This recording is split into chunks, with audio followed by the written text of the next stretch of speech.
मुझे बहुत ज़्यादा डर है कि जैसे ही बच्चा आएगा बहुत सारे लोग ऐसा बोलेंगे अब तो बिल्ली है, बिल्ली को दूर रखो। वो बिल्ली आपके लिए, हमारे लिए तो वही बच्चा है जिसको हमने बॉटल से दूध पी के बड़ा करा है। हम माँ बाप बने, उसमें उन जानवरों की गलती नहीं है। They are not suppose to suffer, बिल्कुल भी, किसी भी पॉइंट पे। Hi, my name is Barg Setu and I've been rescuing animals since past 16 years now, and I'm here with my husband Prem. Hi, I'm Prem. I'm an advocate working at High Court of Gujarat. I'm here with my wife. Do you wish you'd waited to get pregnant?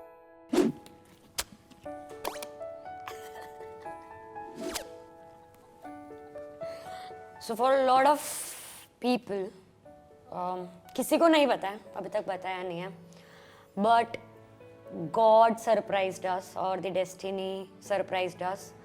शायद अगर ये नहीं होता तो हमारी शादी और ज़्यादा कॉन्फ्लिक्ट में होती अभी.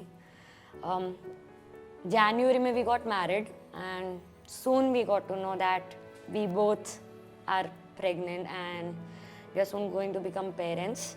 So yes, it's a big reveal. Yeah. I always thought I had a certain age frame in my mind कि इस टाइम पे तो I should have a child, क्योंकि past 16 years, 16 साल से I have been a mother to a lot of animals, more than 6,000 animals. So I was always prepared, and then soon, right after the marriage, we got this surprise. So of course there is conflict of planned child, unplanned child, but I say that this is a surprise gift to us. So yes. शुरुआत के first trimester में जब ये hormonal changes वगैरह होता है, उसी वक्त मैं भी अपना करियर नए सिरे से मतलब थोड़ा और उसको बिल्ड कर रहा था. We entered in a new city. तो उस चैप्टर में couple of times I thought कि थोड़ा शायद रुक जाते, but it was only temporary emotion और फीलिंग. बाकी पहले दिन से और आज तक फ्रॉम मतलब मज़ा आ रहा है. And I am learning new things. I am getting attached more with the baby, with Berg, or I'm loving it, and I want to make it the best for all three of us. शादी से पहले मैंने आपको बोला था that शादी के बाद ये करेंगे, यहाँ जाएंगे, ऐसा करना है, ट्रैक करना है, एडवेंचर, स्पोर्ट्स वगैरह सब. जिस दिन पता चला बैंड बज गई कि अब हनीमून कब मनाएंगे, अब सीधा बेबी मून मनाना पड़ेगा. तो कोई रिग्रेट्स ऐसे थे कि लास्ट फ्यू वीक्स और लास्ट कपल ऑफ मंथ्स जहाँ पे हम दोनों एज कपल होंगे. The funny part, I was scared from day one. अब हमारी इंटीमेट लाइफ की बैंड बज जाएगी. इंटीमेसी की बैंड बज जाएगी. डॉक्टर ने भी पहले दिन हमें वही बोला. तो ऐसा नए कपल की तरह बहुत ऐसा था कि भाई अब finally I'm going to enjoy my life this way also, and now we have to be very mindful when we are doing that. Your biggest relationship challenge during pregnancy?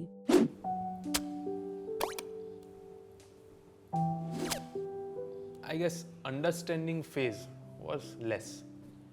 कि जहाँ शादी के बाद हम एक दूसरे को जान पाए, मतलब जानते तो थे, समझते तो थे, बट समझ पाए, that will be the word, to understand each other better way. और उस फेज़ में जब हम अपने लो एस्टीम में होते हैं या लो फेज़ में ज़िंदगी में चल रहे हैं, बहुत सारे dreams, goals, fun moments, emotions, feelings, तो उस वक्त थोड़ा ज़्यादा हम एक दूसरे को समझ पाते हैं, ऐसा मुझे लगा. But now the things we have cope up. For me, मैंने तो लिखा है सोसाइटल टैबूज, क्योंकि मैं आपसे डिस्कस करती हूँ और मैं इस चीज़ के बारे में बहुत ज़्यादा पैनिक और एंशियस भी रहती हूँ. मेरे लिए पेरेंटिंग और मदरहुड बहुत अलग है, बहुत ज़्यादा अलग फीलिंग है. I understand that everyone has, मतलब जो भी मम्मी हैं वो लोग भी मम्मी बने, पर मुझे ऐसा होता है भाई मेरे को बनने दो, मुझे करने दो. Which I always tell you, mindset लोगों के कि जानवर नहीं रख सकते हो. तो मुझे बहुत ज़्यादा डर है कि जैसे ही बच्चा आएगा बहुत सारे लोग ऐसा बोलेंगे अब तो बिल्ली है, बिल्ली को दूर रखो. वो बिल्ली आपके लिए, हमारे लिए तो वही बच्चा है जिसको हमने बॉटल से दूध पी के बड़ा करा किया. हम माँ बाप बने उसमें उन जानवरों की गलती नहीं है. They are not suppose to suffer. बिल्कुल भी किसी भी पॉइंट पे हमारा बच्चा आने से they are not suppose to feel कि भाई we are not valued now, हमें रूम में बंद कर दिया, हमें ये कर दिया. फॉर्चुनेटली एनिमल किंगडम या कोई भी स्पीशीज में इतना सेंस है, उनमें इतने सेंसेस है that they get accustomed to our lifestyles. I wish and pray that हम ऐसा अपब्रिंगिंग दे हमारे बच्चे को भी और साइमल्टेनियसली हम हमारे एनिमल्स को भी वैसा अपब्रिंगिंग दे तो वो एक दूसरे की एग्जिस्टेंस को भी रिस्पेक्ट करे and we bring a child on this planet जिसका पर्पस ह्यूमैनिटी बहुत ज़्यादा सॉर्टेड हो, ये टैबूज से बाहर. One thing you've never said to each other?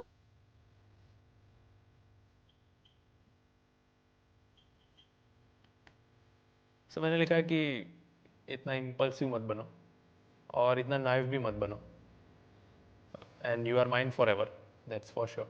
अपनी ज़िंदगी है, अपनी इंडिविजुअल जो भी गोल्स है, एम्स है, फैमिली लाइफ है, एक दूसरे के लिए जो इच्छाएं है या फीलिंग्स है, सब साथ में मिला के चले. अपने लिए भी जिए, एक दूसरे के लिए भी जिए और साथ में भी जिए.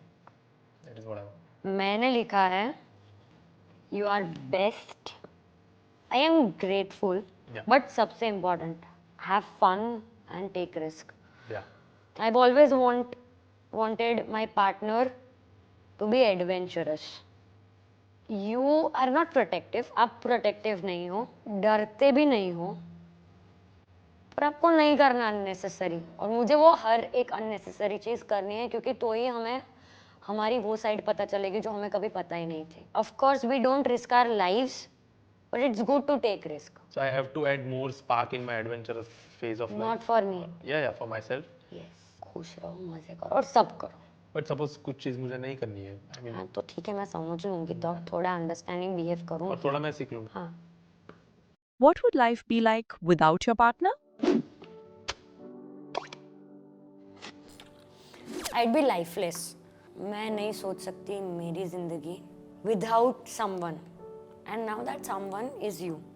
आप वो हो. मुझे बहुत खुशी होती है ऐसा बोलने में that I depend on somebody emotionally क्योंकि वो मेरा strength है. मेरा जो सुपर पावर है ना वो प्यार करना है. अगर मैं प्यार नहीं कर पाऊंगी ना किसी को, मैं सफोकेट हो जाऊंगी. एंड आई फील कि शायद इसी वजह से I could help or save animals also because they let me love them. वो दर्द में होते हैं और तब प्यार करते हैं. इंसान दर्द में होता है तब प्यार से भागता है. किसी के साथ जीना इज ब्लेसिंग. लोग अभी खुद को ट्रेन कर रहे हैं कि इंडिपेंडेंट हो जाए, पहाड़ों में जाके अकेले जीने लगे. मुझे ऐसा लगता है कि गिव एंड टेक कुदरत के साथ बहुत एक अच्छा रिश्ता है और मेरे लिए आप मेरी कुदरत हो. आप बोलते हो ना कि खुद के बारे में सोच, मुझे नहीं सोचना, मुझे हमारे बारे में सोचना है बिकॉज आई लव यू. मेरा तो ये है कि I will show you my answer. It is as good as this blank slate. अगर आप नहीं होते तो it would have been blank और I would put another word very ordinary. ये जो मज़ा है तुम्हें पाने में वो सच है, बाकी सब तो शुक्रिया शुक्रिया ऐसा है. I was asked one question, what is the definition of love for me. पहले बहुत अलग अलग थी, अब मेरी डेफिनेशन सिंपल है. The definition of love for me is what you do for me. What the way you are loving me is what love is for me. I'll just add in it, let's make it worth and wonderful. Nice. अगर आपको ये video पसंद आई है, do let us know in the comments and don't forget to like, share and subscribe to Filter Copy Candid.